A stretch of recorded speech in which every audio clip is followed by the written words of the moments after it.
dans cette petite peau, je vais le manche, le manche de la guitare. Alors, aujourd'hui, je vous parle de l'ajustement du manche réglage guitare folk. Bon, alors là, ici, il s'agit d'une canadienne, hein, bon, c'est une art électrique. Donc, en général, toutes les guitares ont, à part peut-être, on va dire, des premiers prix, mais bon, maintenant, ça devient rare. Même une guitare à un budget de 100, 150 euros. On ne sait pas comment ils arrivent à les faire, mais elles ont aussi une barre qui traverse tout du long. Et cette barre, avec l'action d'une clé Allen, on va bomber, redresser un peu le manche. Il faut savoir qu'un tiran comme de cordes, une fois toutes accordées, fait une pression incroyable. On a là, même avec le tiran plus léger, je crois qu'on est dans les 60 kg de pression. Donc les manches, le bois, ça travaille. Et le fait d'avoir une barre qui traverse tout du long permet soit de bomber un petit peu le manche, donc on va bomber un petit peu, enfin là je fais beaucoup, mais ça va bomber un petit peu comme ça, ou dans l'autre sens ça va le creuser, ou on le met droit. Voilà. Après il y en a qui, moi j'ai une légère petite courbure, j'aime bien, pas trop accentuée, une légère petite courbure. Bon, on peut procéder avec un capodastre. Mais déjà, pour regarder le niveau des cordes, on n'a pas besoin de mettre le capodastre. Là, c'est juste après pour constater si, sur toute la longueur, aucune corde va toucher les frettes en appuyant sur... on est à la 1, 2, 3, 4, 5, 6, 7, 8, 9, 10, 11, 12e case, où il y a deux petits repères blancs, et deux aussi dessinés... sur le manche. Alors comment qu'on procède? Donc, moi je vais le faire à le capodastre. On prend une carte de visite, en gros elles sont à peu près tous dans la même épaisseur, ou un ticket de métro. On le glisse en dessous, surtout la longueur. Il va falloir faire une pression, donc là je pense que je cadre le tout. On va faire une pression ici, sur la 12e case, et on va regarder si on peut arriver à comment dire, enfin, faire glisser tout du long. Bien sûr, ça va pas monter, puisque là, il y a la frette. Et là, on est bien. Voilà, quand on arrive à ça, on est bien. Bien sûr que sur les guitares achetées, elles sont montées ici très très hautes. En général, on dépasse les 3 mm. Bon, ça paraît pas beaucoup, 3 mm, mais quand il faut aller jouer avec, c'est très difficile. Bon, il faut savoir que par exemple, un manche de guitare électrique, les cordes sont encore beaucoup plus prêtes. Ce qui permet que quand il joue en électrique, il y a beaucoup d'effets voilà, de jeu en jouant, quoi. Bon, alors une règle, et on va aller voir justement à partir de la 12e case ici, on va poser sur les frettes et on regarde à combien on est.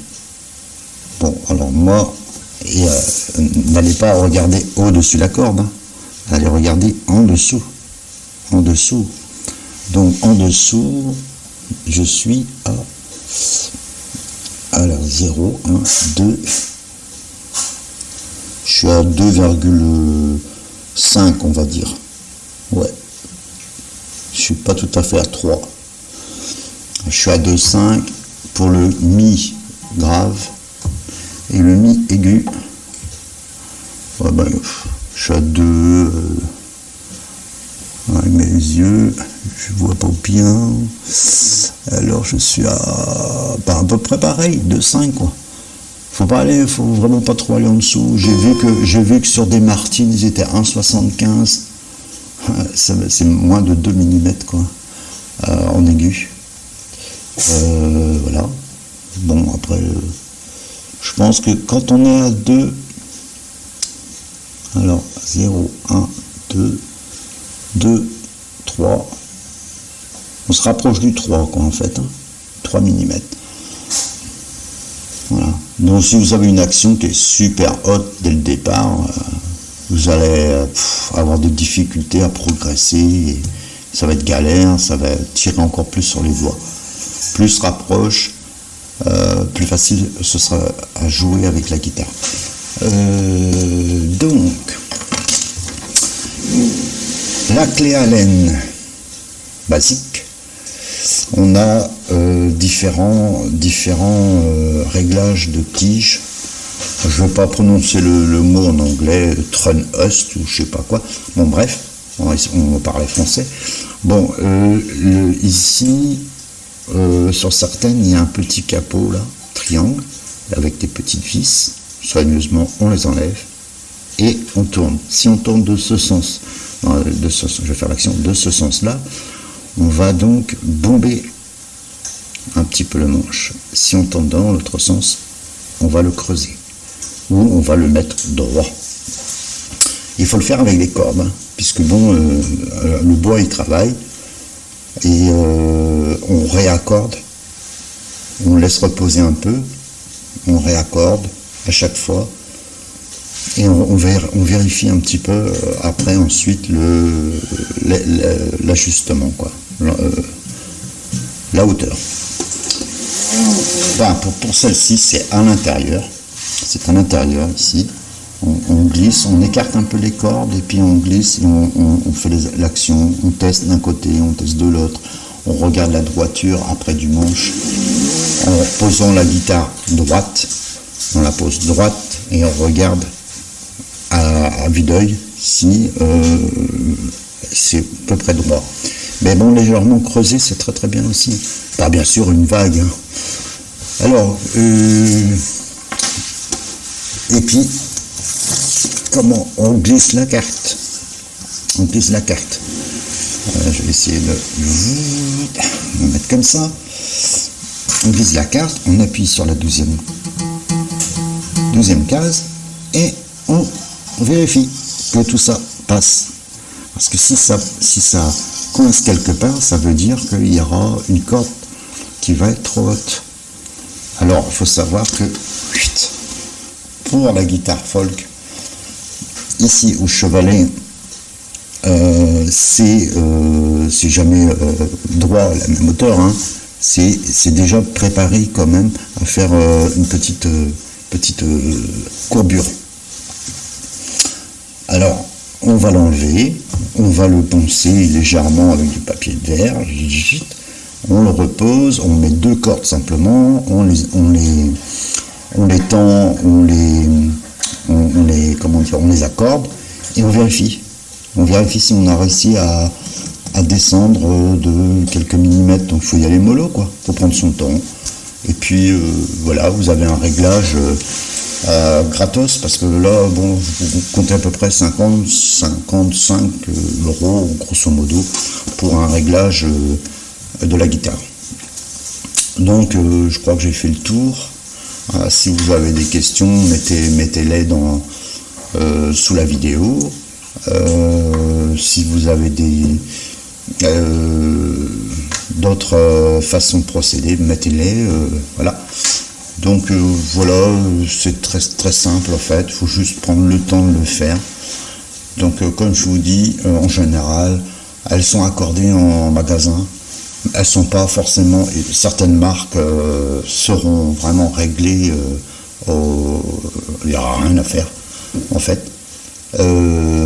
Mais beaucoup ne sont pas réglés, et ce qui projette beaucoup de sons parce que les cordes sont hautes,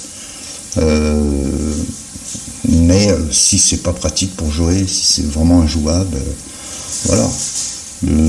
Procédez comme ça. Allez-y mollo, prenez votre temps. Ici, dans l'action, il n'y a pas vraiment besoin de faire beaucoup, quoi. C'est vraiment des petites actions. C'est à l'intérieur, il y a comme 2 petites plaques et une tige avec des pas de vis qui vont donner une action au manche. Quoi. Ça va le lever ou le descendre ou le mettre au milieu. À vous de voir si vous aimez avoir un manche droit et pas trop qui ne va pas faire une petite courbure. C'est au choix. Voilà, moi j'ai une légère, et vraiment légère courbure. Après, je referai pour montrer un peu comment on vérifie à l'œil la droiture du manche. Ça, c'est bien pour ceux qui veulent acheter une guitare d'occasion. Puis voilà quoi. Bon, je vais pas faire trop de blabla. Alors ici, moi, je suis équipé en haut. La matière, c'est de l'os. Et ici également. Et ici, au chevalet, c'est de l'os. Donc, il est préférable que sur des guitares qui sont à premier prix, de changer, tout simplement. Ils sont en plastique, ce qui ne veut pas dire que c'est pas bien, mais pour projeter un joli son, et préférez acheter. Ils sont en vente, en général standard au niveau de la fente. À vous de le poncer, et de le mettre à la hauteur. Voilà, donc ça existe en os ou en plastique, et peut-être d'autres matières, mais voilà. Donc astuce facile, pas trop prise de tête, juste avoir la patience, ne pas forcer comme un malade sur la barre, hein. C'est surtout ça. Voilà les amis, à bientôt.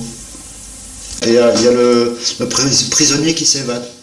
Alors on va faire le prisonnier qui s'évade avec son couteau. Oh, ça marche pas.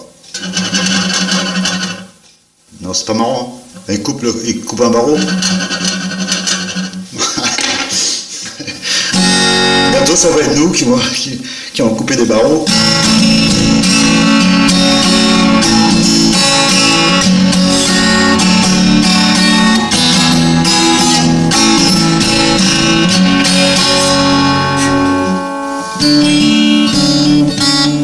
Voilà, salut, c'est juste pour la fun.